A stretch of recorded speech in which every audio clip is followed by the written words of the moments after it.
Buenas noches. Un gran saludo a la comunidad lencio-pradeña que nos escucha a nivel nacional e internacional. Soy Luis Herrera, presidente de la asociación, y es un honor para mí presentar esta noche en este webinar que la asociación semanalmente transmite a la comunidad con actividades importantes y temas de importancia a nivel social, presentar esta noche a un prestigioso oficial de Marina, el señor vicealmirante Jorge Montoya Manrique. El almirante Montoya no merece más que admiración en su participación, tanto en su vida como oficial, en la cual ha participado en dos conflictos contra el Ecuador y ha llegado a ocupar el más alto cargo en la Fuerza Armada como presidente del Comando Conjunto. Sino que además, el almirante Montoya es un partícipe constante del quehacer nacional, habiendo obtenido hace muy poco la segunda votación más importante a nivel nacional como candidato al Congreso, así que lo tendremos como padre de la patria en el Congreso que se nos viene. Y es un honor compartir con él esta noche, donde tratará con nosotros un tema por demás importante, que es un enfoque de cómo el tema ideológico se viene comportando e infiltrando en la sociedad peruana. Para nosotros como integrantes del Colegio Militar Leoncio Prado y representantes de los colegios militares a nivel nacional, fuente inagotable de personas que han ofrendado sus vidas por la patria y que han integrado las tres Fuerzas Armadas y la Policía Nacional, escuchar su voz es de suma importancia. Señor almirante, bienvenido a la Asociación Leoncio y lo dejo a usted para que exprese sus palabras a toda nuestra comunidad. Adelante. Muchas gracias por la presentación, Luis. Vamos a acompañarnos durante una hora más o menos para recorrer un periodo de nuestras vidas que muchos la hemos vivido en paralelo sobre qué ha pasado en el acontecer nacional y por qué estamos en la situación que nos encontramos ahora. Siempre es bueno reflexionar en el pasado y ver dónde empiezan los nuevos ejes de desarrollo de la política del Perú. Y yo me he permitido hacer un análisis del pasado nuestro que empieza con, o sea, de donde voy a empezar a hablarles es de el inicio del gobierno de Paniagua. O sea, ahí hay un punto de inflexión tremendo en la historia política nuestra, de las Fuerzas Armadas y del país en general. Cuando cae Fujimori, después de la marcha de los Cuatro Suyos, que si ustedes se acordarán fue bastante accidentada y fue generada, desde mi punto de vista, por los puntos de conflicto de esa marcha, por agitadores profesionales que crearon situaciones graves porque no las sabían. O sea, no tenían oposición, era simplemente marchar, marchar y llegar a cualquier sitio, pero ellos necesitaban tener oposición. Y la oposición se la crearon ellos mismos, generaron un incendio. Esa es mi teoría, y tendríamos que comprobarla haciendo investigación histórica de los sucesos, porque hay videos de la zona, hay noticias periodísticas, hay mucha información que para un historiador debe ser muy rico entrar en ese tema. Y yo invito al que tenga interés en hacerlo para poder escribir la verdadera historia y no lo que nos cuentan los que ganaron esa marcha. Entonces ahí se busca un contra, o sea, los que entraban tenían que buscar un enemigo, una contraparte para poder tener ellos una base para desarrollar sus acciones. ¿Y a quiénes encontraron en la contraparte? A la Fuerza Armada. Esa fue una de las contrapartes importantes. Nos consideraron sus enemigos y empezaron los ataques creando historias sobre lo que había sucedido en el gobierno anterior, que bueno, todos ustedes saben qué pasó porque tenemos relaciones con las Fuerzas Armadas de una u otra forma, ¿no? Que hubieron malos manejos en algunos sitios, sí, pero fueron contados y fueron individualizados y fueron sancionados. No es que la Fuerza Armada estuvo comprometida, estuvieron algunos comprometidos que fueron detectados y enjuiciados, pero ellos generaron una imagen negativa de las Fuerzas Armadas en ese momento, que éramos corruptos y que habíamos estado con la corrupción y que habíamos estado sometidos a Montesinos y muchas cosas más de esas que todos ustedes se acordarán. Situaciones que no son ciertas, Que Montesinos tuvo una labor importante en el régimen de Fujimori, sí la tuvo, no hay que negarlo. Que sirvió las acciones que hizo para descubrir la corrupción que existía en el Perú en esa época también fue importante. Sin embargo, lo que se sacó de esos videos donde se demostraba cómo se corrompían los políticos de la época, cómo se corrompían los medios de comunicación, las encuestadoras, con la mayor tranquilidad, no ha habido comentarios al respecto, muy pocos. Todos han sido contra la Fuerza Armada, la gran mayoría, por no decir todos. Sin embargo, ahí hay para analizar mucho. ¿Por qué la sociedad estaba tan podrida, por emplear una palabra, ¿no? Que fue fácil para él convencerla y entregarle el saco de dinero que venían del presupuesto, que se lo quitaba a las Fuerzas Armadas. O sea, nos hizo un daño. Él no estuvo con nosotros, como dicen muchos. Causó un daño a la Fuerza Armada. Él podrá tener condiciones personales importantes como la inteligencia que tiene y su sagacidad y todas las virtudes que las usó para el mal en algunos casos, pero no significaba que las Fuerzas Armadas dependieran de él, porque no era así. Las Fuerzas Armadas dependían de sus comandantes generales y esto del presidente. Y eso es lo que tenemos que tener presente. Pero ahí se generó, como le digo, una imagen negativa, una percepción muy negativa de nosotros que la venimos arrastrando hasta la fecha, en muchos casos. Entonces, tenemos que analizar ese inicio, ¿no? El inicio de la caída del gobierno de Fujimori marca un punto de inflexión donde a la Fuerza Armada es vapuleada. ¿Y qué pasa también acá? Comienzan a dar bajas de una manera irracional, por emplear un término decente, de manera irracional. Yo he participado de los consejos que había en esa época por el grado que tenía, ¿no? Obligaban la cuota de personal que tenía que pasar al retiro por renovación, incrementaron los números y en muchos casos, que no fue en el caso mío al menos, porque no sucedió nada en donde yo estuve, pero en otros casos dieron de bajas a oficiales simplemente por suposiciones, dichos o creencias de lo que estaban al mando, el ministro de Defensa y algunos que lo asesoraban. Y obligaron a las instituciones a darlo de baja, cosa que las instituciones no debieron aceptar, ¿no? Como crítica constructiva mirando retrospectivamente el pasado. Y no debieron aceptar, ¿por qué? Porque las instituciones tienen sus propias normas y reglamentos y ellas son las que tienen que calificar a su personal, no de afuera. Acá el Ministerio de Defensa creo que es la primera vez en nuestra historia que intervino para dar de baja a oficiales de diferentes grados, sobre todo los grados de generales de brigada y contraalmirantes. Entonces, comienza el debilitamiento de la presencia de la Fuerza Armada. Por el otro lado, ¿qué sucede? Van ocupando estación en los diferentes puestos de gobierno, los que llamamos caviares, muchos rojos infiltrados también. Entonces empieza a nacer un nuevo periodo. ¿Qué cosas crean para este nuevo periodo? Hablan de la bendita reforma de las Fuerzas Armadas, la profesionalización de las Fuerzas Armadas, palabras que para mí son hirientes, porque la Fuerza Armada se reforma a sí misma, va actualizándose todos los años permanentemente, y profesionales somos desde el inicio, nadie nos puede profesionalizar. Sin embargo, hasta el día de hoy se escucha ese término. Entonces, comenzó el ataque contra las Fuerzas Armadas fuerte, vamos a profesionalizarlo, y hicieron la reforma de la Fuerza Armada, está en una ley, ¿no? Quitaron la Secretaría de Defensa Nacional, le empoderaron más al ministro de Defensa de lo que existía antes, no, trataron de quitar la presencia de las Fuerzas Armadas en el quehacer nacional, minimizarlo en cuanto pudieran, porque éramos sus enemigos, en otras palabras. Y ahí empezó esta infiltración lenta pero permanente en todos los campos del gobierno. Estas personas que trabajaban en defensa, en el interior, en justicia, provenían de canteras socialistas. Se metieron, ocuparon puestos.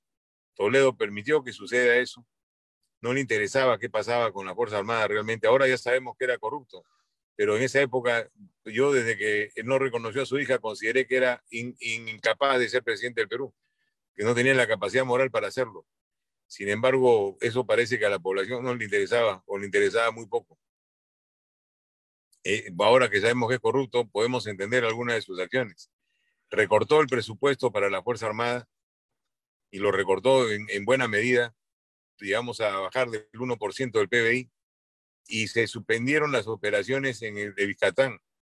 Se suspendieron totalmente las operaciones porque el presupuesto se redujo. El presupuesto se redujo mucho y no había forma de operar. Entonces, esas cosas han afectado definitivamente el quehacer de la Fuerza Armada. Entonces, tenemos a un enemigo del presidente, porque al final yo lo considero así, se convirtió en un enemigo de las Fuerzas Armadas, creó la Comisión de la Verdad y Paniagua la creó como Comisión de la Verdad y este señor lo aumentó y reconciliación. Nosotros no tenemos que reconciliarnos con nadie, absolutamente. Hemos sido los que hemos defendido la democracia, la libertad del país y hemos sacado la cara cada vez que se ha tenido que hacer y no tenemos necesidad de reconciliar con nadie. Que se tiene que reconciliar son los políticos, con los ciudadanos, los políticos de esa época que declinaron en su labor. Pero bueno, esta Comisión de la Verdad fue trabajada por socialistas, caviares, izquierdistas, que les pagaron una buena cantidad de dinero. No me acuerdo ahora con exactitud la cantidad que ganaba cada uno, pero pasaban creo que los $10,000 en el tiempo que estuvieron. Les pagaban también para dar declaraciones a los campesinos de algunas zonas donde iban a buscar testigos y generaron toda una teoría, ¿no?, totalmente a favor de ellos para destrozarnos a nosotros y echarnos la culpa de muchas muertes. Las operaciones que hemos realizado durante todo este periodo de lucha contra el terrorismo, comparando con los excesos que se ha cometido la Fuerza Armada reconocidos, no llegan ni al 1%. O sea, el 1% de los excesos, los excesos representan el 1% de todas las operaciones que hemos realizado. O sea, en otras palabras, despreciable. No porque la vida humana sea despreciable, no es por eso, sino por la cantidad. Eso denota el profesionalismo con que trabajaron las Fuerzas Armadas y el cuidado que tuvieron con el manejo de la población, porque la población fue nuestro aliado. Si la población no hubiera sido nuestro aliado, jamás hubiéramos ganado esta guerra, este combate contra el terror. Jamás. Gracias a Dios, la gente tuvo el buen sentido común de entender de que lo podían guiar para hacer este tipo de operaciones eran los miembros de las Fuerzas Armadas. Y así se armaron los equipos importantes para combatir el terrorismo. La Comisión de la Verdad, que es fatal para el futuro de las Fuerzas Armadas. Actualmente tenemos 1,000 militares retirados o en actividad que están siendo sometidos a procesos fiscales o judiciales. ¿Productos de qué? De las acusaciones de la Comisión de la Verdad. Y no ha habido ningún gobierno que haya querido ponerle punto final. Y acá se necesita poner un punto final. Necesitamos hablar con el poder judicial, con los magistrados supremos, sentarnos, las Fuerzas Armadas, los parlamentarios, y decir de una vez por todas, demos punto final a este tema y corrijamos todo lo que ha sido hecho de manera incorrecta. Por ejemplo, hay muchos juicios que han sido hechos sin ningún fundamento.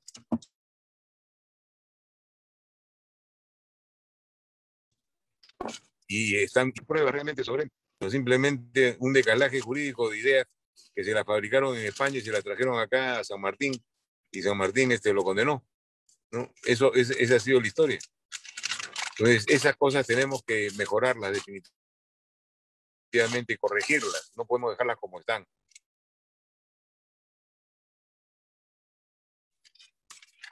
Hay un tema importante en este asunto de los juicios. Hay juicios emblemáticos. Por ejemplo, lo de Chavín de Huántar. Chavín de Huántar, una operación de prestigio reconocida por todo el mundo, ¿no? Y muchos países han querido saber cómo se realizó, han aprendido de nosotros cómo hacerla. Ha sido una operación que fue muy bien realizada, muy bien ejecutada, ¿no? Con personal nuestro, sin injerencia extranjera, todo hecho en el Perú, nada vino de afuera. Y esa operación perfecta quiso ser mancillada por los rojos caviares, Toledo y sus amigos, Paniagua y sus amigos. ¿Y qué hicieron? No tuvieron mejor idea que acusarlos de juicios extrajudiciales, muertes extrajudiciales y asesinatos. ¿Cuánto tiempo tomó? ¿Cómo fueron maltratados en vez de haber sido honrados los héroes de Chavín de Huántar? Eso es inconcebible. Y esa gente tiene que tener algún castigo de alguna forma, no sé cómo. Ya veremos de qué forma podemos meterlos a la ley, porque lo que hicieron fue un abuso completo contra una operación que fue hecha de la mejor manera posible. Y acá esto no es aislado lo que les comento, porque esto qué cosa es, son acciones psicológicas sobre la Fuerza Armada para destrozarle la moral, bajarle la autoestima y tenerlos dominados, porque ellos quieren dominar el país y nosotros somos un estorbo, ¿no? Entonces eso es lo que han hecho. ¿Y qué aprovechan ahí? Se aprovechan para meter en el sistema público a caviares que están en esa línea de acción.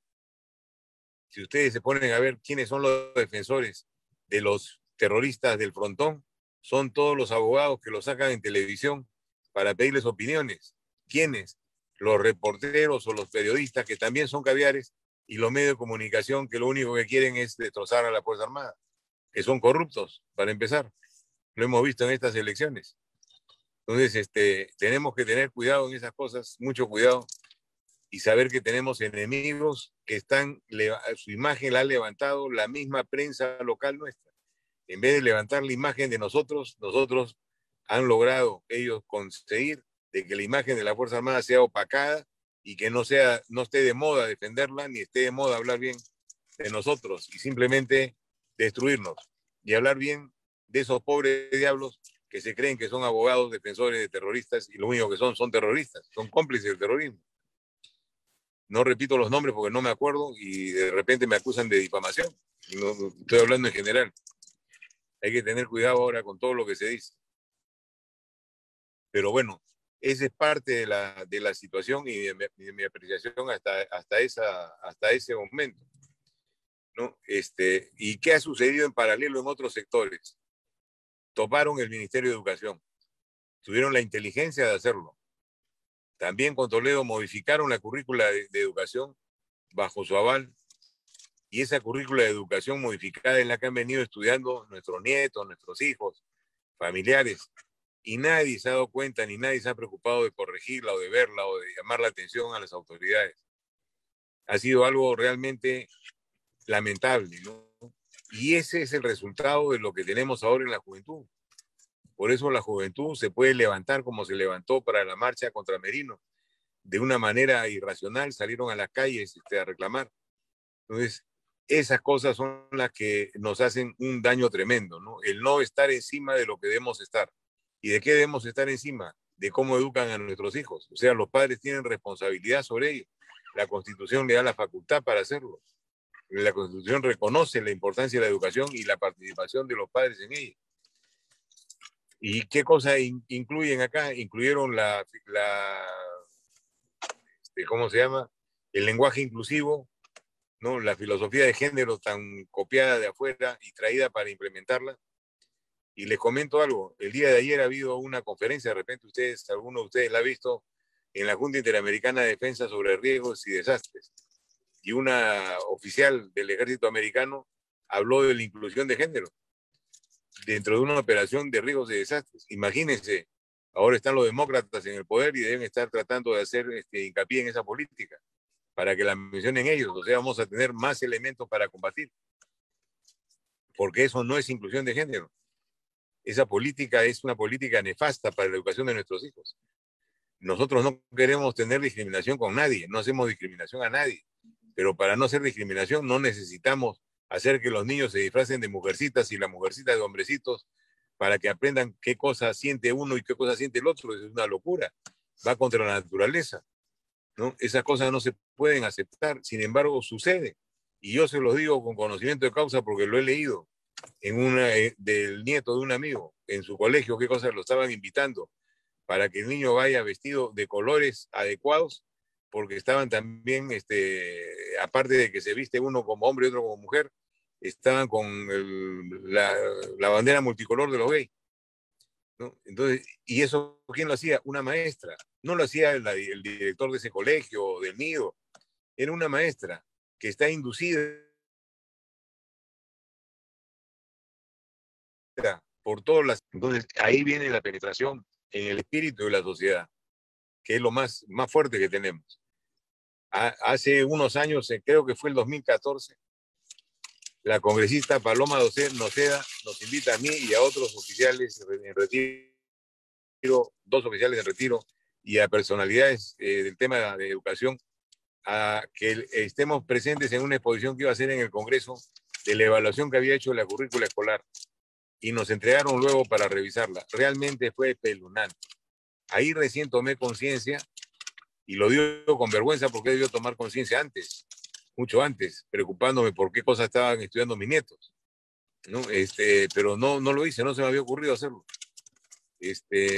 Era algo increíble, ¿no? Abimael Guzmán era un luchador social, pues, que había que reconocerlo, ¿no? Y estaba en la página al costado Miguel Grau como héroe nacional, ¿no? Y cosas así por el estilo. Entonces, hemos permitido que el comunismo ingrese a la mente de nuestros niños. El día de ayer, en el programa de Beto Ortiz, mencionó de una maestra en Puno que estaba induciéndole a los niños, lavándoles el cerebro, para que lo consideren al maestro Castillo como una lumbrera y a Keiko Fujimori como una asesina, traidora, ladrona. O sea, eso es un delito. No se puede meter con la mente de los niños. Y les comento que eso en Piura, hace una semana me comentó una persona, un operador político de la zona, que a la hora que estaba esperando la marcha que iba a pasar Fuerza Popular por la zona, estaban sentados en la vereda a ambos lados de la calle, un grupo de unos 50 niños, y todos estaban gritando Keiko corrupta, Keiko ladrona, ¿no? Ese tipo de consignas. ¿Quién puede haberle enseñado eso a los niños? Sus profesoras o profesor, sabe Dios qué cosa lo cabría ahí. Entonces, ese es el Ministerio de Educación que tenemos ahora, enquistado de comunistas, totalmente enquistado de comunistas, con el cual hay que hacer una racia completa, ¿no? Revisarlo y sacarlos. Ojalá que el partido que gane sea de Fuerza Popular y que tomen esa acción, porque fue uno de sus congresistas el que hizo esta revisión. Sí que me imagino que lo continuarán, porque no podemos permitir ese atropello en la educación de nuestra familia, de nuestros niños. Pero va más allá. ¿Por qué? Porque Movadef se ha desarrollado durante todo este periodo, cumpliendo las órdenes de Abimael Guzmán. Y acá viene otro tema, ¿no? Cuando entra el gobierno de Toledo y Paniagua primero, y luego Toledo lo continúa, cambian las condiciones carcelarias para los presos por terrorismo. O sea, las hacen más flexibles, pese a que dicen todos que no. Pero se llevaba una resistencia bastante fuerte en el tema, en la base naval, y esto flexibilizó un poco. Ahora reciben revistas, reciben periódicos, diarios de esa época. Están enterados e informados. Y así como reciben, pueden enviar cartas. O sea, pueden enviar directivas para que sus huestes lo sigan. Entonces, ahí vino otro gran problema para penetración del sistema.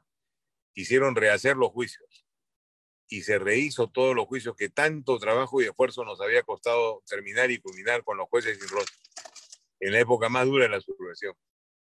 Y eso realmente es algo inaceptable en una democracia. Nunca debió aceptarse que un presidente de ese talante como Paniagua, que se creía que era el supremo hacedor de todo, cometiera este tremendo error para que le digan demócrata. Eso no es ser demócrata, eso es ser cobarde. Eso es ser cobarde porque quiere bañarse de un tinte demócrata, destrozando lo que había costado conseguir para meterlos adentro de por vida a estos miserables. Y entonces, al rehacerse los juicios, muchos salieron libres, a otros tantos se les redujo la condena, y esos que salieron libres comenzaron a infiltrarse. Se infiltraron en el magisterio. Les estoy hablando ahora de 2009, 2008, por ahí. Se detecta que había un grupo de profesores terroristas que estaban en Huaral, en una reunión social, hablando de estos temas ideológicos. Y fueron escuchados por una persona que informó a inteligencia y nos enteramos de la noticia. Y deben seguir ahí, y deben seguir siendo profesores de la zona, porque se comunicó de educación y educación no tomó ninguna acción. Y eso es una pérdida para la sociedad finalmente. Entonces, es eso que se hizo con los juicios, nos ha afectado. Ya están libres la gran mayoría, quedan muy pocos detenidos. Y eso que están libres, ahora lo vamos a tener en el Congreso.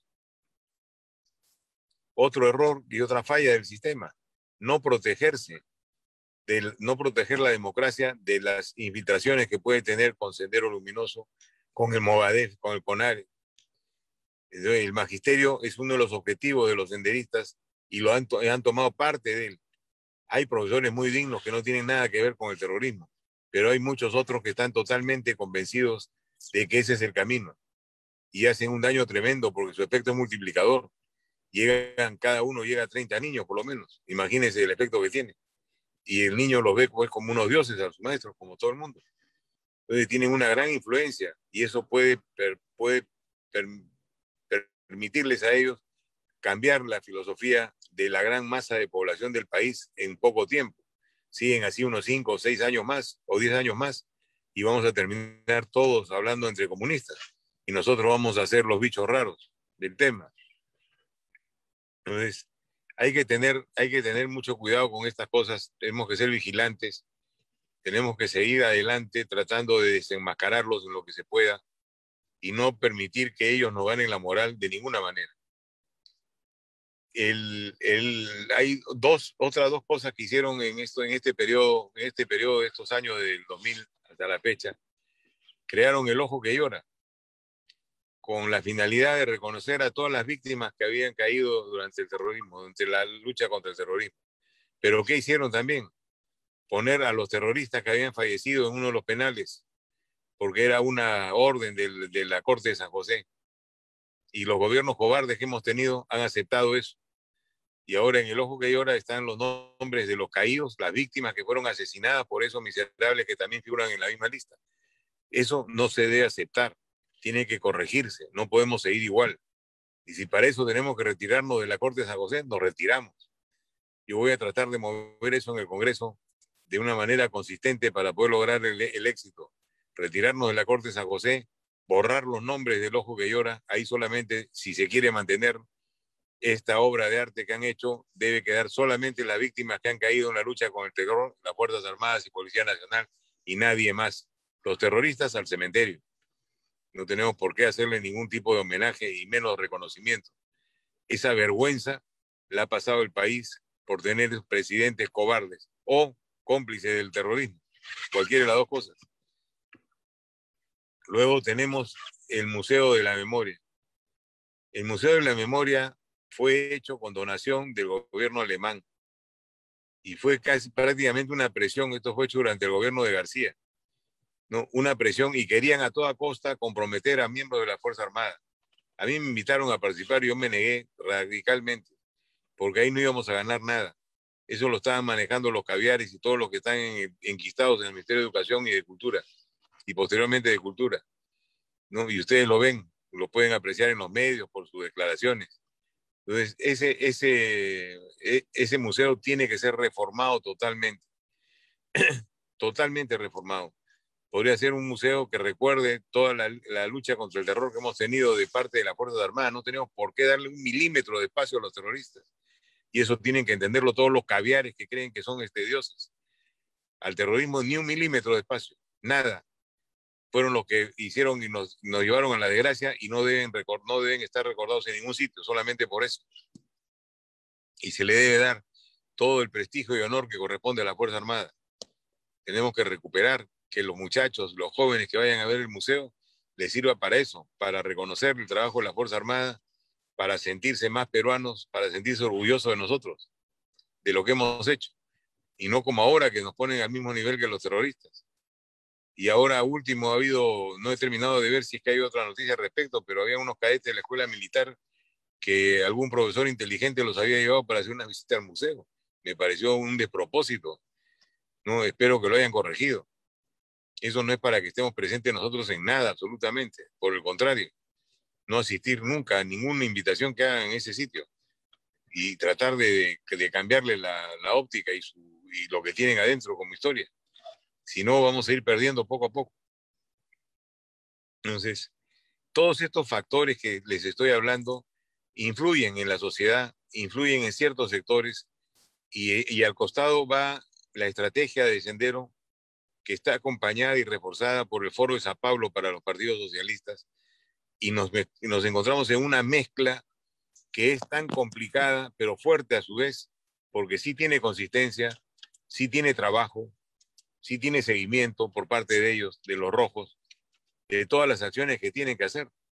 Bueno, a ustedes no tengo que explicarle mucho el pueblo de San Pablo porque lo deben conocer, pero lo que sí puedo es resaltar su consistencia y su trabajo anual y sus directivas anuales que dan a la región, que son importantes y tienen éxito. Lamentablemente tienen éxito. Ellos prepararon lo de Chile, lo de Colombia, lo de Ecuador, lo de Argentina y lo de acá, ¿no? Con la diferencia que acá estamos tan penetrados en el sistema que somos menos urgentes de convocar. Más urgente era Chile. Y fíjense cómo ha quedado Chile. Destrozado el gobierno con una constituyente en manos de los rojos. Sabe Dios qué saldrá de ahí. Yo me imagino que nada bueno. El tema de Colombia está serio, muy serio también. Colombia tiene mucha experiencia en estos temas porque tiene una lucha contra la FARC de muchísimos años. Ellos perdieron cuando aceptaron el acuerdo de paz con la FARC. Ahí perdieron la guerra. Lamentablemente la perdieron porque eso es echarse en manos de los terroristas y los delincuentes narcotraficantes que tenían, los carteles, que ahora les han dado un espacio en la política, tienen asiento en el Congreso y van a ocupar esos puestos.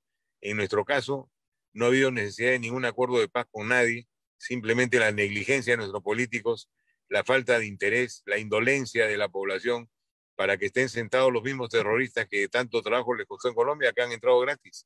Facilito, están ya en el Congreso, ¿no? Fíjense la gran diferencia que tenemos entre países cercanos, la idiosincrasia de nuestro pueblo en comparación con la de los otros. Nos hemos dejado penetrar, nos hemos dejado sorprender, hemos dejado que ellos sigan y nos hemos visto como impedidos por sabe Dios qué remordimientos de no hacer nada. Acá hemos debido tomar acciones fuertes y las acciones fuertes son detención y enjuiciamiento. Prepararnos, las Fuerzas Armadas han debido participar en este tema y orientar a la sociedad para que la sociedad sea la protagonista, nosotros el soporte, el sustento, para poder recuperar todo lo que se ha perdido en estos años. Estamos en el punto de quiebre nuevamente, así como en el año 2000, este va a ser otro punto de quiebre más fuerte, si es que perdemos, ¿no? Y si es que ganamos, también va a ser un punto de quiebre porque va a haber muchos problemas, van a tratar de incendiar la pradera, como dicen, ya lo ha anunciado y lo va a hacer. Entonces acá quisiéramos ver qué capacidad de reacción tiene nuestro sistema de defensa. La Dirección de Inteligencia, yo sé que sabe todo lo que está pasando y tiene muy buena información y que la informa al presidente de la República. Vamos a ver si el presidente de la República reacciona, porque acá se necesitan hacer medidas preventivas. Hay que detenerlos antes de que suceda, ¿no? Y eso tiene que hacerse. O sea, no podemos esperar que nos agarren a todos en la calle con una manifestación, con algunos muertos, incendiando todo para después salir a tratar de controlarlo. Acá hay que detenerlos antes de que hagan eso. Es derecho y deber del Estado proteger su patrimonio. Y si no lo hacen, son cómplices. Tienen que ponerse los pantalones, no ser cobardes y tomar acción ahora, antes que se presenten las elecciones, para que sea un llamado de atención a Castillo, que no lo vamos a permitir hacer fraude, ni manipular las cosas, ni generar ningún tipo de desorden. Todos debemos estar preparados para eso, porque si no, vamos a perder. El país es de todos, no es solamente de los políticos ni de los que están en el gobierno de turno, es de todos los peruanos. Todos los peruanos tienen el derecho de hacerse respetar, tienen el derecho de ser representados por sus candidatos o por los que han votado y tienen la obligación de exigirles que cumplan con lo prometido. No puede haber una ruptura en esto, tiene que haber una continuidad de trabajar en equipo para poder ser un país, una potencia como queremos serlo. Tenemos todo para ello. Los comerciantes de Gamarra se han reunido con Castillo, han tenido una reunión de más de 5 horas. No es que estén con él los ha convocado para convencerlos de que lo que está haciendo es lo mejor, ¿no? Y que ellos van a tener toda la ganancia de que quieran tener, porque van a permitirles hacerlo. Se está tratando de doblar la voluntad de gente que muchas veces no tiene experiencia política y lo único que quiere es trabajar y se siente desamparada porque durante el gobierno de Vizcarra han estado desamparados. Vizcarra los ha mandado a la quiebra, ¿no? Los ha obligado a quebrar porque les puso la cuarentena cuando no debía ponérselas, cuando acababan de sacar sus préstamos. Después trató de arreglarlo, pero lo arregló mal. Solamente a las grandes compañías, las pequeñas empresas no tuvieron esa oportunidad. Existen 3 millones de deudores a los bancos en este momento que están en un problema de desesperación y angustia, porque los bancos están ejecutando sus garantías y eso está sin solución. Esto es responsabilidad del gobierno que entra a solucionarlo, porque ha sido un acto de irresponsabilidad del gobierno de Vizcarra y de Sagasti en ese tema. Entonces, todo esto que les digo es más o menos cómo nos estamos aproximando a este proceso, a este desenlace final, ¿no? Este desenlace final que quiera Dios que sea a favor nuestro y nos dé la oportunidad de corregir, porque tenemos muchas cosas que corregir, pero no lo podemos hacer si es que no estamos en democracia. Si el resultado fuera a la inversa y fuera que ganara Castillo, vamos a estar vigilantes, yo me comprometo a estarlo, y el primer momento que quiebra la Constitución, vacarlo o sacarlo del gobierno y que siga la sucesión constitucional como corresponda. Pues no se puede permitir otro atropello como el que hizo Vizcarra cerrando el Congreso de manera ilegal y faltó respuesta tanto en el Congreso como en las Fuerzas Armadas. Se equivocaron, tomaron una actitud totalmente equivocada que ahora la estamos pagando. ¿Por qué? Porque estamos en esta situación. Si se hubieran puesto al otro lado, no se hubiera cerrado el Congreso, se hubiera cambiado Vizcarra por otro y estaríamos seguramente en otra situación muy diferente. Bueno, señores, creo que hasta acá podríamos llegar para poder absorber sus preguntas. No quiero cansarlos, ¿no? He tratado de hacer una condensación de la historia de los últimos 10 años. Espero haberles llegado a explicar en algo lo que pienso, transmitirles lo que pienso y estoy a su disposición para cualquier pregunta. Excelente, señor. Excelente. Qué bueno es tenerlo en el Congreso. Qué bueno. 6 de junio de 1944, la famosa invasión de Normandía, ¿no? Era el día D. Y nosotros vamos a tener también nuestro día D, el 6 de junio. Se van a definir muchas cosas. Vamos a tener, si no me fallan los cálculos, 2 generales congresistas, ¿no? Y 2 almirantes congresistas. Si es que de repente no me falla, de repente hay más, no sé. Vamos a esos son lo que somos hasta ahora, al menos que haya otro más que no habíamos visto. Entonces, nuestras Fuerzas Armadas bien representadas ahora en la democracia, en el Congreso. Qué difícil es usar la democracia para hacerla sobrevivir, ¿no? Porque por ahí alguien por ahí puso en el WhatsApp, perdón, en el Facebook, que las Fuerzas Armadas no pueden dar un golpe de Estado para calmar todo esto y de ahí que se solucione todo, pero las cosas hay que hacerlas en democracia, ¿no? Pero cuando la democracia está prácticamente capturada, casi todos los poderes políticos, por no decirlos todos, están en manos de los caviares, está en manos de la izquierda. ¿Qué podemos hacer, almirante Montoya? Fíjese, ese es un tema importante y esto es decisión nada más. Vamos a estar en el Congreso. El Congreso es el primer poder del Estado, es el custodio de la Constitución. No tenemos que pedirle permiso a nadie para decir si el presidente está equivocándose o cerrando o abriendo o tratando mal la Constitución. En el primer momento que lo haga, hay que tomar la acción drástica, lo que corresponda. Si corresponde vacarlo, vacarlo. Y las Fuerzas Armadas dejan de tener subordinación ante alguien que ha roto la Constitución, porque la fuerza de ley emana de la Constitución. Lo que le permite a él ser jefe supremo de las Fuerzas Armadas es la Constitución. Y si no la respeta, simple y llanamente no tiene el poder, no tiene ese poder. Y pasaría automáticamente al Congreso. No hay necesidad de preguntarle ni consultarle a nadie, porque no es un golpe de Estado. Vamos a continuar en democracia, vamos a cambiar de presidente, haremos una sucesión constitucional como corresponde y seguimos para adelante. Y si hay otro obstáculo, seguiremos con la misma firmeza. Y si hay otro, y nuevamente con la misma firmeza, sin temor. Lo que ha habido antes ha sido mucho temor, mucho cuidado de las formas. Entonces hay que tener mucho cuidado en esto. Es cierto que las instituciones están tomadas. Vizcarra puso gente en todo sitio. Él sigue manejando los hilos detrás del telón. Puso al Tribunal Constitucional, evitó que el Tribunal Constitucional, que es afín a él, lo cambien. Cerró el Congreso para eso. La Junta Nacional de Justicia la puso él. El Jurado Nacional de Elecciones lo puso él, con muchas irregularidades. Y nadie le hizo nada, nadie dijo nada. El Poder Judicial también. ¿no? Y manejó los ministerios a su regalado gusto. Hizo lo que le dio la gana, ¿no? Con el aplauso de la población, porque supo hacer una campaña mediática muy buena, con un marketing político a su favor fabuloso, realmente admirable. Hay que reconocer las cosas buenas. Así como es muy bueno para mentir, también ha sido muy bueno para protegerse mediáticamente y con un marketing que lo ayudó a mantener su imagen arriba. Y usó las herramientas que le daba su poder, me refiero helicópteros y aviones de la Fuerza Armada, para pasearse por todo el país haciendo su campaña. Eso también debe ser sancionado. Wow. Qué, qué explícito. A mí me encanta escucharlo, almirante. La vez pasada, bueno, ya hace meses que lo entrevistaron en un programa a usted junto con el general Quiabra, cuando estaban antes de la primera vuelta.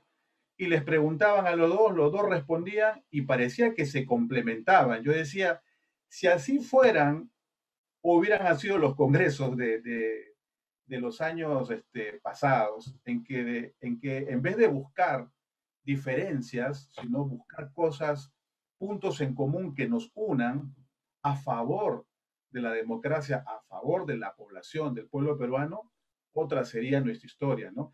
Y le digo esto porque muchos estamos esperando que algo hagan los congresistas futuros, pero creo que necesitamos palabras como las suyas que nos dan esperanza para hacer un llamado de al poblador de a pie, como se dice, ¿no?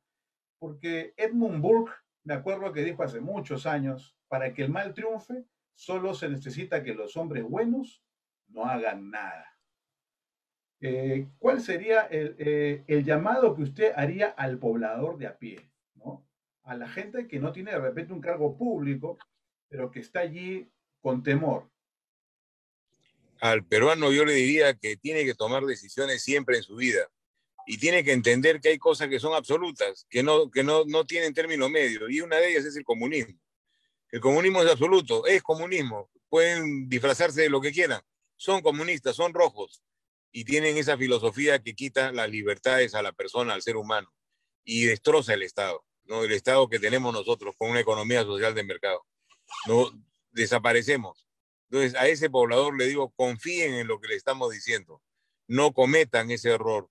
Voten por la democracia, por Fuerza Popular, para que no se equivoquen. Voten por ellos, que ellos son demócratas. Van a ayudarnos a poder seguir criticando como estamos haciéndolo, a tener la libertad de reunirnos en estos webinars sin tener problemas de que nos vayan a censurar, ¿no? A poder salir y comprar en el mercado lo que querramos y no hacer colas en las tiendas como lo hemos hecho, lo que tenemos mi edad o por ahí. En esa época no había leche, no había arroz, no había azúcar. Había que hacer cola, daban 1 kilo por persona. Eso no saben los jóvenes, ¿no? Y estábamos en una lucha permanente contra el terror. Entonces hay que evitar eso. Y para evitar eso hay que votar, hay que tomar una decisión, salir y votar. Y no solamente votar, verificar que el voto se respete, que no sea manipulado, ¿no? Que no lo cambien. Y hay que estar atentos y vigilantes. Uno puede hacer plantón frente al colegio que votó para estar seguro que se cumplan y que los personeros puedan cumplir su tarea y no lo saquen del lugar. Que no dejen que vayan con teléfonos a la cámara de votación para evitar de que los obliguen a tomar fotos y justificar el voto.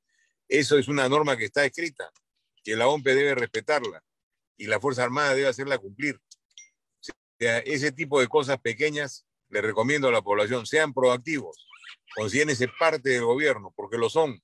Ustedes nos han elegido, somos sus representantes. Entonces, desde ese punto de vista, tienen todo el derecho a preguntarnos qué debemos hacer y ustedes tienen que hacer lo suyo. Excelente, excelente. Me hace recordar otro dicho más de Martin Luther King Jr., ¿no? No me duelen los actos de la gente mala, me duele la indiferencia de la gente buena. Es Qué momento de buen ir a dicho. votar. Es Qué buen dicho. momento de los que no fueron a votar, vayan a votar. Quiero darle el paso también al presidente de la Asociación León Sopraína en este momento, al doctor Luis Herrera, que también tiene algunas preguntas. Sí, Adelante. almirante, sobre todo felicitando por su exposición. Nosotros desde la Asociación Lenciopraína compartimos la preocupación de lo que es la formación de nuestros jóvenes. Y específicamente, tenemos 78 años de presencia en la sociedad peruana, dando jóvenes, como dije anteriormente, a las diferentes fuerzas, y nuestra sangre también de lenciopradinos que han fallecido en la lucha contra la subversión y en distintos actos de defensa de la patria. Pero esta reflexión la hago porque la Asociación Lenciopradina y las demás asociaciones de egresados de los diversos colegios militares tenemos también un objetivo común. Y a usted como congresista electo queremos hacerle llegar nuestra voz. Tenemos un objetivo que es modificar la ley del servicio militar. Porque desde el año 2008 que se modifica la ley del servicio militar, los egresados de los colegios militares dejan de ser parte de la reserva militar y somos considerados como parte del servicio no acuartelado. Esto no solamente para los egresados de los colegios militares de ayer, de hoy y del futuro implica una pérdida de derechos, sino también implica, almirante, un cambio del contexto en lo que es la regulación y la conducción de los colegios militares. Porque hoy día los colegios militares en la parte educativa están regidos por los gobiernos regionales y los procesos de selección de sus docentes forman parte de los procesos de selección común de los docentes a los cuales usted ha hecho referencia. Y si algo representan los colegios militares, ¿no? Es la visión de sus fundadores, el coronel José del Carmen Marín Arista, de tener un punto de formación de la juventud para que posteriormente en su vida adulta, sea desde las Fuerzas Armadas o de la vida civil, tenga un solo criterio de valores y de amor a la patria.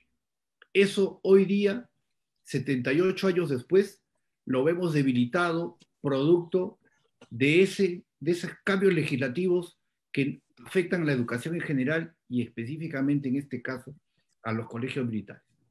Por eso, señor almirante, quería transmitirle esta preocupación y esta intención. Ya tenemos nosotros un proyecto de ley y hemos recurrido al Jurado Nacional de Elecciones y estamos haciendo un proceso de captación de firmas para recurrir a través de 75,000 firmas ante el Congreso para solicitar esta modificación. Pero se la haremos llegar, señor almirante, a usted y a los demás congresistas electos que vienen de las Fuerzas Armadas para que nos apoyen en este esfuerzo, porque lo que queremos es recuperar el nivel, la calidad y los valores sobre los cuales se crearon los colegios militares, señor almirante. Yo le quiero pedir un favor. Ustedes sigan con su procedimiento, pero háganmelo llegar y yo lo trataré de poner en agenda lo antes posible, con la finalidad de que por los dos lados se pueda llegar al mismo objetivo, que es modificarla. Muy agradecido, almirante. Marco, adelante, por favor. Sí, bueno, feliz con la predisposición de nuestro congresista electo. Aprovecho para decirles que yo tengo la puerta abierta para cualquier iniciativa que quieran ustedes que se convierta en ley. La conversamos, me avisan, discutimos y la formularemos de la forma adecuada para poder presentarla. Yo soy su representante, no se preocupen de eso. Muchas gracias, almirante. Todo lo que usted nos ha hablado, ¿no? de los juicios de Chavín de Huántar, ¿no? Qué ironía, porque entran los Navy SEALs a un país como Pakistán, sacan matan al terrorista número 1 en el mundo, ¿no? A Bin Laden, se lo llevan igual y nadie dice nada. Tranquilo, ¿no? Porque obviamente es algo justo, ¿no? Pero nosotros con nuestros propios comandos, no yendo a otro país, hacemos una labor impecable, ¿no? ¿No? Y las entidades de derechos humanos que tienen activistas en este país enjuician a nuestros comandos, ¿no? nosotros, como los enciopradinos de varias promociones, hemos tenido, por ejemplo, amigos que han estado ahí, ¿no? También hemos tenido instructores, como Juan Valer Sandoval. Yo recuerdo el año 84, cuando estábamos en cuarto año de secundaria, al teniente Valer. Y cuando vemos esas cosas, es una frustración, ¿no? Ver cómo nuestras Fuerzas Armadas son denigradas cuando ellas han actuado en los momentos más difíciles y han vertido su sangre por nosotros contra la lucha contra el terrorismo. ¿Qué nos pediría usted que sumemos nosotros para educar a las generaciones que vienen tras nosotros? ¿Cuál sería las palabras que usted pueda ponernos en nuestros corazones para sumar a toda la gestión que ustedes van a hacer en el Congreso? Lo primero que les diría es que somos sus representantes, nosotros los congresistas. En este caso, los de la Fuerza Armada, ¿no? Que somos más afines a ustedes. Y podemos transmitir lo que ustedes necesitan que se transmita o corregir lo que crean que se tenga que corregir. Tenemos que trabajar en equipo. O sea, solo los congresistas no hacemos nada. Si no estamos sintonizados con la realidad, con lo que se dice en la sociedad, con lo que se dice en el pueblo, estamos perdiendo el tiempo, porque no vamos a lograr ningún éxito en el trabajo. Tenemos que estar siempre sintonizados con lo que está viviendo la población, siempre sintonizados con la posibilidad de reclamar o de mejorar las cosas, o de hacer ver lo que está mal, o de luchar contra la corrupción. No, eso tienen que entender ustedes, que al menos de mi parte tienen las puertas abiertas para poder decirme lo que deseen decirme, criticarme o darme ideas o sugerencias. Tienen que sentirse parte del gobierno. Los invito a ser parte de este equipo, ¿no? Equipo proactivo para mejorar la situación del país en todos los campos. Tenemos un trabajo inmenso por hacer.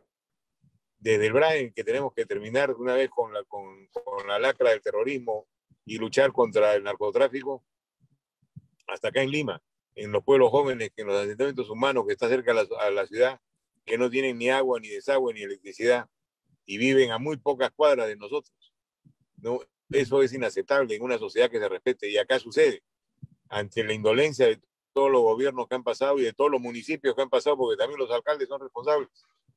Ahí piden los votos y después se olvidan de ellos. Entonces, lo que tenemos que reconocer es que hay muchos problemas que solucionar, que tenemos un pueblo emprendedor, muy emprendedor, que logra cosas increíbles y también con una capacidad de organización admirable. Uno va a visitar esos sitios y están organizados, no es que están cada uno por su lado. Reconocen quién es su dirigente, están organizados, saben a quién pedir las cosas, cómo colaborar, y hay un espíritu de colaboración muy fuerte. O sea, el que más necesita es el que mejor se organiza. Excelente, excelente. Muchas gracias, muchas gracias. Usted nos dice, hay que estar preparados porque van a haber manifestaciones. Gane quien gane, van a haber manifestaciones, van a haber cosas. Ya nos hemos enterado de que parece que encontraron armamento que entró por el lado de Bolivia. Estamos aquí llenos de venezolanos y con el respeto que se merecen nuestros hermanos venezolanos, pero también hay infiltrados, ¿ok? Y yo recuerdo que el año pasado dejaron entrar a un grupo de médicos cubanos para que ayuden, no me acuerdo en qué parte del país, a esto del COVID, porque faltaba mano de obra y tenían, ¿no?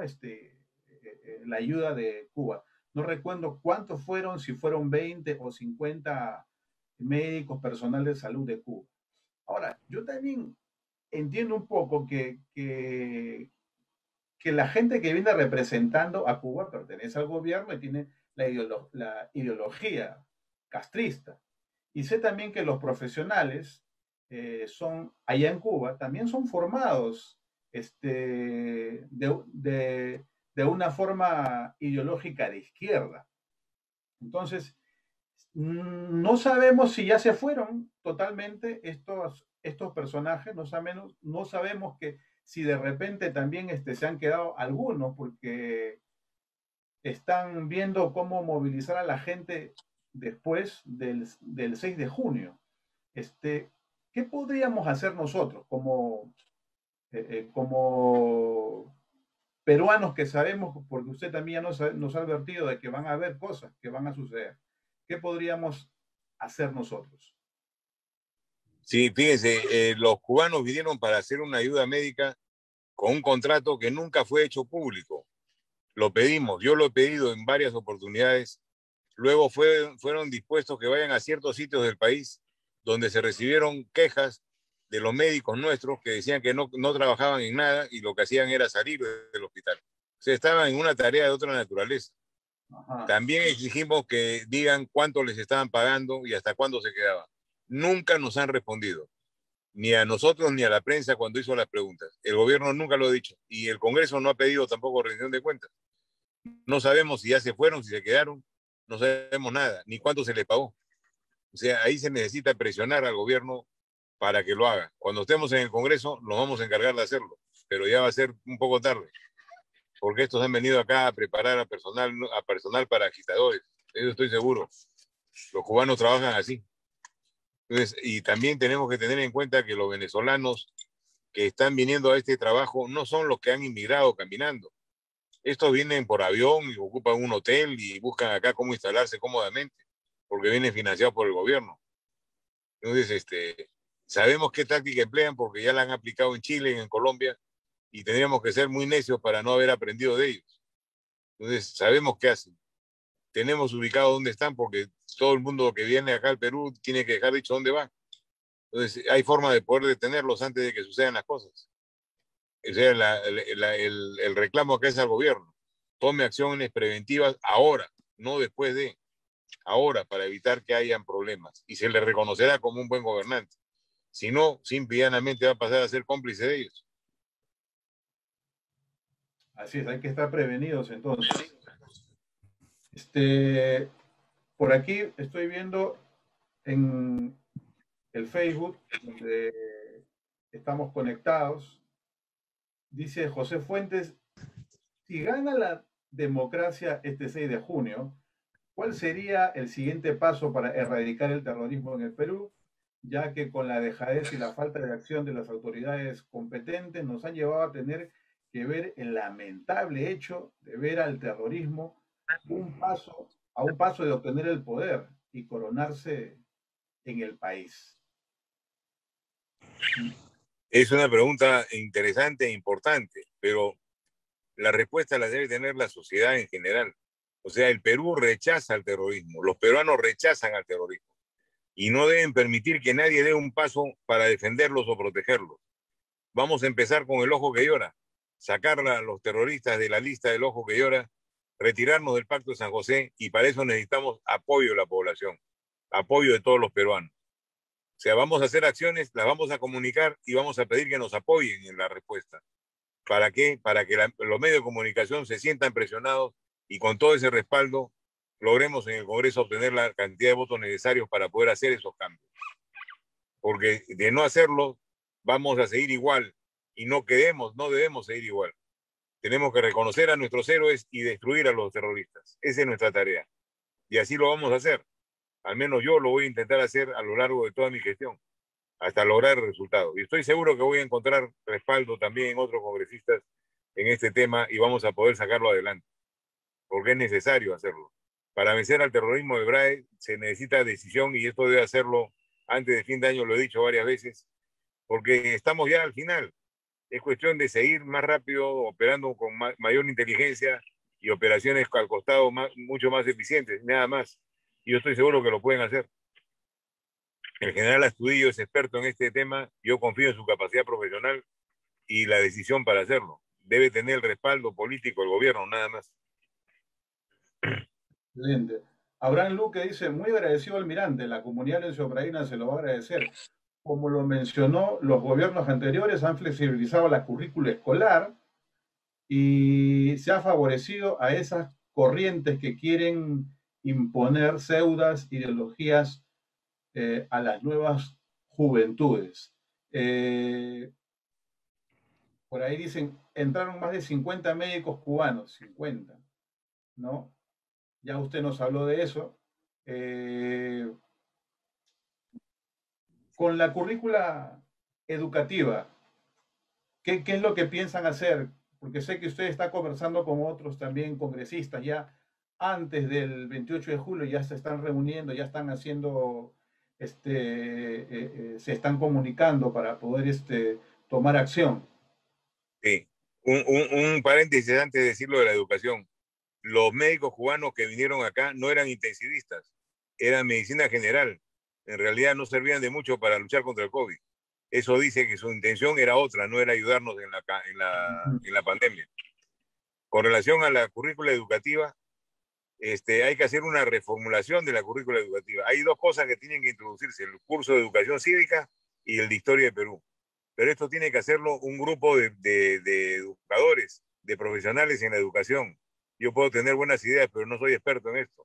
Entonces, lo que vamos a hacer del Congreso es dar la norma para que educación reformule la currícula con gente que sea de la derecha, no de la izquierda, claramente dicho, y con fiscalización del Congreso y con capacidad de veto del Congreso, si es que no está de acuerdo con alguno de los participantes, porque no vamos a hacer un trabajo para que al final lo hagan los comunistas.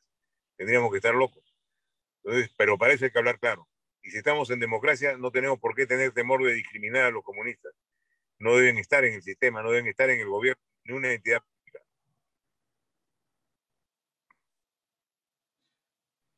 Excelente. José Mascaró dice acá, Juan Grabois ha ingresado al Perú. Es un agitador de Argentina que fue expulsado de Colombia y pertenece al Foro de Sao Paulo. Un buen dato. Es buen dato. Gracias por el dato allí a nuestro hermano Lorenzo Pradino. Y también está colocando varios comentarios diciendo que le agradecen que, la apertura para que los colegios militares vuelvan a estar bajo el control de nuestro ejército, ¿no? Como era antes. Y qué lindo sería, almirante, que usted y de parte de nuestra Fuerza Armada, oficiales reconocidos con un historial de valor, puedan darles charlas magistrales a los cadetes del colegio militar para que puedan ser nutridos y chicos de colegio puedan ser nutridos y puedan salir con un conocimiento diferente, empoderados, ¿no? Y por supuesto, no Buena solamente los idea. colegios militares, sino los colegios estatales de nuestro país, ¿verdad? Porque el lensopraíno piensa en su país, piensa, así somos nosotros los lensopraínos. Bueno, quisiéramos saber si nuestro presidente de la Nación Lensopraína, don Luis Herrera, tiene alguna pregunta más para el almirante Montoya.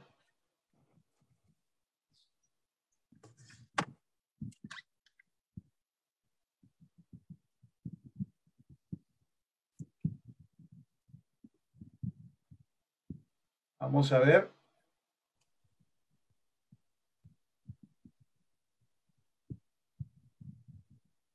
Por aquí también nos hacen un comentario, almirante. Dice que en diversas instituciones seculares del Estado, como el Poder Judicial, el Ministerio Público, el Ministerio de Educación, colegios de profesionales, universidades, se han infiltrado comunistas convictos y confesos. Se tiene que hacer una depuración. Bueno, lo ponen en símbolo de pregunta, ¿no? Sí, tiene que hacerse una depuración. Y los jefes de esos sectores son los que tienen que hacerla. Hay que nombrar buenos ministros para que puedan encargarse de esto, porque es su responsabilidad, ¿no? Y tiene que haber una depuración clara y precisa. Y tiene que haber una norma escrita que prohíba que ellos trabajen en el Estado. Y eso se puede hacer desde el Congreso, aparte de lo que está mencionando. Sí, porque es ilógico que alguien que rechaza la democracia, como un comunista, confeso, pueda actuar en política democrática. Es algo incoherente, ¿verdad? Entonces yo, ¿por qué no dejar una ley escrita que diga que no pueden participar de ningún cargo público ni ejercer ningún cargo público, así ya hayan pagado su pena con la ley? Es cierto, el Poder Judicial, el presidente del Poder Judicial hace tiempo, no me acuerdo el nombre ahorita de quién fue el que lo dijo, mencionó de que el Poder Judicial estaba infiltrado de comunistas. Lo dijo en alguna oportunidad. O sea, no somos nosotros, sino hasta ellos mismos reconocen que tienen ese problema.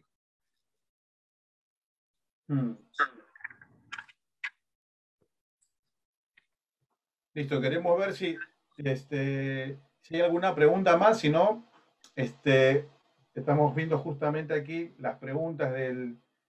Acá hay una pregunta más. En el caso, dice Osvaldo Tolentino Rodríguez, en el caso de que Keiko gane, ¿qué pasará con Castillo y con Cerrón? ¿Habrá mano dura para esos por fomentar el comunismo? Sí. Excelente. Ahora, pero no le escuché bien, no le escuché bien.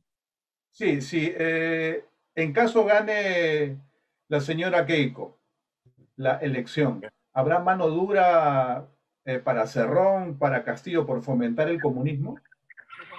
Fíjese, yo estoy trabajando en una norma para evitar de que tener estos malos ratos al futuro. Y esa norma va a incluir a los asesinos, a los violadores, a los corruptos y a todos los que están en contra del sistema democrático. Tenemos que ver la forma de elaborarla de una manera tal que no vaya contra la Constitución y que esté de acuerdo a las normas y estándares internacionales. Pero un Estado y una nación tiene derecho a proteger su patrimonio. Y su patrimonio se protege también de esa manera. Así que lo vamos a hacer de esa manera. No vamos a atentar contra la libertad de nadie, pero vamos a aclarar bien las cosas. El que no cree en el sistema, que se vaya. Puede irse a Venezuela, a Cuba o a Bolivia. Ahí pueden estar felices y contentos. Acá no los queremos. Así es, así es. Sus últimas palabras, almirante Montoya. Bueno, quiero agradecerles, estoy muy agradecido por su invitación y por el entusiasmo que ponen ustedes en estos temas que favorecen para la creación de la nacionalidad, del patriotismo del peruano, porque esto ustedes lo difunden y eso es bueno. Tienen una preocupación por la marcha del país y eso es magnífico, porque el país lo hacen todos, no lo hacen solamente los políticos. Yo acabo de entrar a la política en agosto y estoy aprendiendo. Y me estoy dando cuenta de que lo más importante de la política es el estar sintonizado con la realidad, el estar sintonizado con la población, el entender qué se necesita para poder armar estructuras legales que le den facilidades a esos requerimientos. Cuenten conmigo siempre, estaré dispuesto a escucharlos y a atender sus críticas también, que es importante ser criticado para mejorar. Muchas gracias. Muchas gracias, almirante Montoya. Bueno, ha sido un placer escuchar las declaraciones del almirante Montoya sobre este tema muy importante, cómo mantener el sistema democrático a pesar de la inserción del comunismo, ¿verdad? Este ha sido nuestro webinar número 20 de nuestra querida Asociación Lorenzo Pradina. Nos despedimos hasta nuestro próximo webinar. Muchas gracias.